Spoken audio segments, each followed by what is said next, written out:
St. John on the Cross was born in Spain in 1542. John's parents had a big impact on his personality in life. His parents taught him the importance of love and family.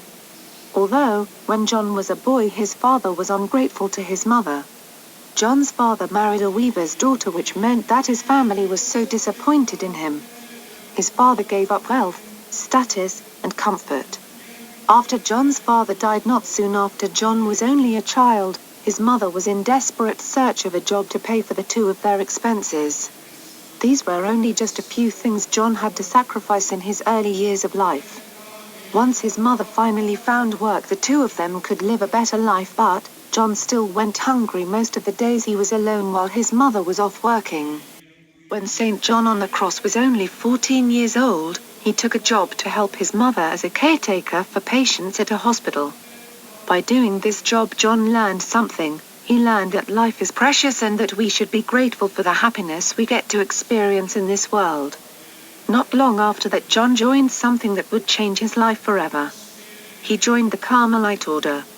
By him joining this, he met Saint Teresa of Avila, and she asked him to help her reform movement. John accepted without hesitation, as he supported what she believed in.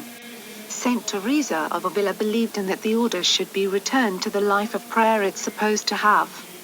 As she told the Carmelites what she was planning on doing, many of them were opposed to the reform. The Carmelites thought that the reform was threatening. Because of this, John was kidnapped for his beliefs. John was locked in a cell and was beaten by monks.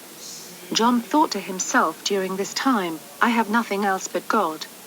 Because of John's stronger beliefs in the Lord our Savior, he brought John joy in that cell.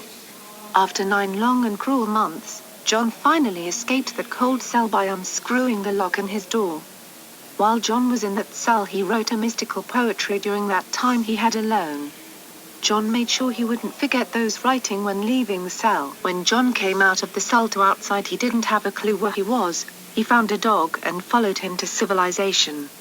John eventually found a convent, where he read poetry he wrote while in the cell to the nuns. Because of this experience, John from there on out was devoted to sharing and explaining his experiences in God's love. St. John on the Cross had lived a life of poverty and persecution. But John never gave up on the love he shared with God. John believed that when someone seeks love, joy, or happiness, that it is everything a human being would ever need in life to survive. He taught that only by breaking the rope of our desires could we fly up to God.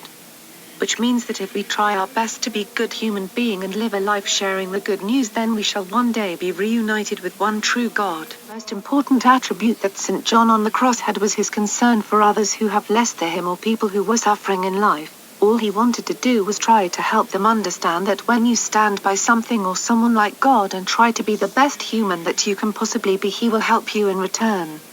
Even if you think you have done the unforgivable, God is always there for you to say that he loves you and that everything will be okay.